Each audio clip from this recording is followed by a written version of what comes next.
Hello everyone, welcome to Ken Studies. आज है 19 अप्रैल। Start करते हैं आज के MCQ questions.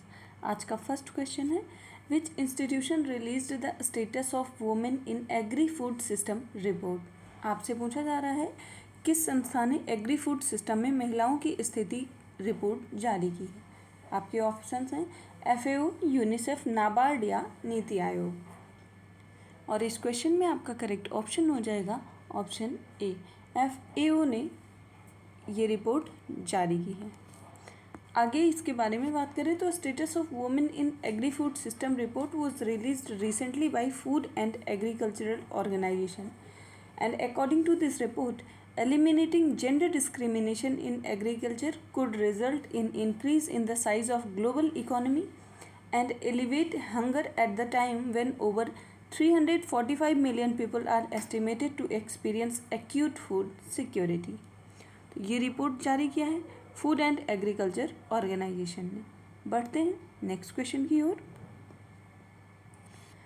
Which of the following countries are part of golden crescent. आपसे पूछा जा रहा है निम्नलिखित में से कौन सा देश गोल्डन क्रिसेंट क्षेत्र का भाग है।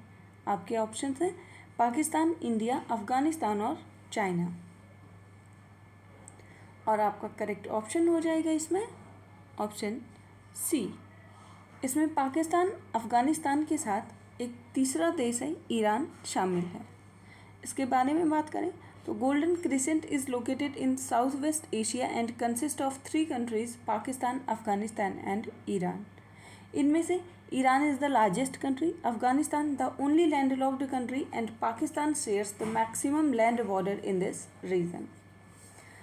And this group is the world's leading illicit opium producing region with the potential production of 5020 metric ton। बढ़ते हैं अगले क्वेश्चन की ओर। Which of the following countries are not part of G7 और group of 7। आपसे पूछा गया है निम्नलिखित में से कौन से देश G7 या 7 समूह में शामिल नहीं है। आपके ऑप्शंस हैं कनाडा, चाइना, ऑस्ट्रेलिया या USA। और आपके इस क्वेश्चन का करेक्ट ऑप्शन हो जाएगा ऑप्शन बी, चाइना और ऑस्ट्रेलिया G7 का पार्ट नहीं है। G7 कंट्रीज में शामिल हैं Canada, Germany, Japan, USA, France, Italy और United Kingdom. And as of 2020 G7 members account for over half of the global net wealth, 30 to 43% global gross domestic product and 10% of world's population. G20 की बात करें तो ये एक intergovernmental organisation है that was formed in 1975 and the bloc meets annually to discuss issues of common interest like global economic governance, international security and energy policy. बढ़ते हैं next question की ओर। Name the personality who has recently received the All India Management Association's business leader of the decade award. आपसे पूछा जा रहा है उस व्यक्ति का नाम बताइए जिसे हाल ही में ऑल इंडिया मैनेजमेंट एसोसिएशन का business leader of the decade का अवार्ड दिया गया है। आपके ऑप्शंस हैं अंजिम प्रेमजी, उदय कोटक, सुनील मित्तल या कुमार मंगलम बिरला। और आपका करेक्ट ऑप्शन हो जाएगा ऑप्शन डी, ये अवार्ड दिया गया है कुमार मंगलम बिरला को। So Kumar Mangalam Birla, chairman of Aditya Birla Group, received the Business Leader of the Decade Award at All India Management Association 13th Managing India Award ceremony in New Delhi, and Birla won the award for his contribution to the Indian industry over the last decade. He is credited for taking control of the diversified group and successfully consolidating its operations since his early days. इसके साथ ही TV Narendran जो कि chairman है Tata steel limited के, इनको दिया गया है AIMAGRD Tata corporate leadership award. बढ़ते हैं नेक्स्ट क्वेश्चन की ओर।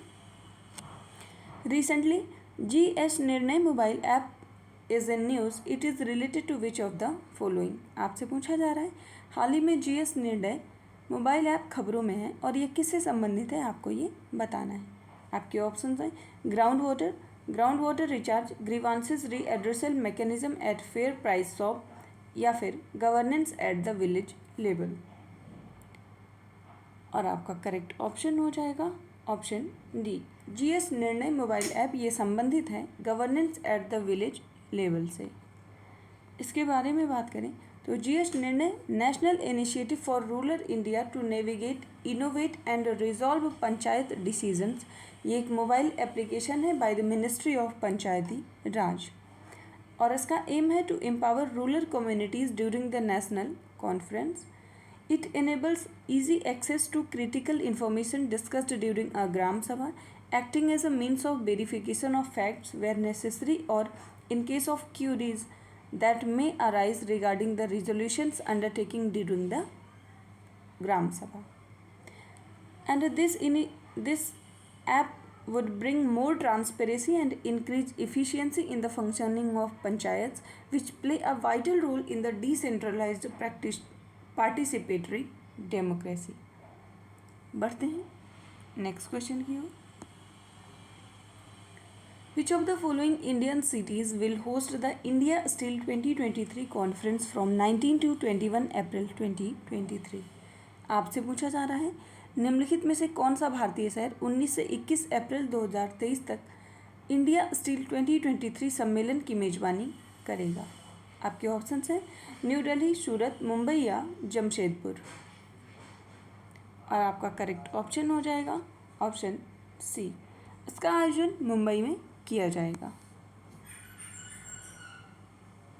सो union minister of steel Jyotiraditya M Scindia will inaugurate India steel 2023 organized in Mumbai, Maharashtra from 19 to 21 April this year, and the event will be conducted by the Steel Ministry, Department of Commerce, Ministry of Commerce and Industry and Industry Chamber, FICCI। इसका aim होगा to bring together industry leaders, policy makers and experts to discuss the latest development, challenges and opportunities in the steel industry. बढ़ते हैं next question की ओर। What is the theme of World Heritage Day 2023? आपसे पूछा जा रहा है विश्व धरोहर दिवस 2023 की थीम क्या है। आपके ऑप्शंस हैं climate and heritage, complex past and diverse future, heritage changes या रूरल लैंडस्केप। और आपका करेक्ट ऑप्शन हो जाएगा ऑप्शन सी। इस वर्ष वर्ल्ड हेरिटेज डे की थीम है हेरिटेज चेंजेस।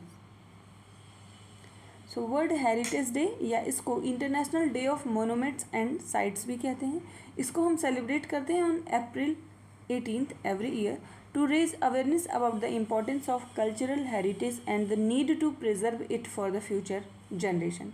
इस वर्ष की थीम है heritage changes and it was established by the international council and on monuments and sites and was approved by the 22nd UNESCO General Conference in 1983।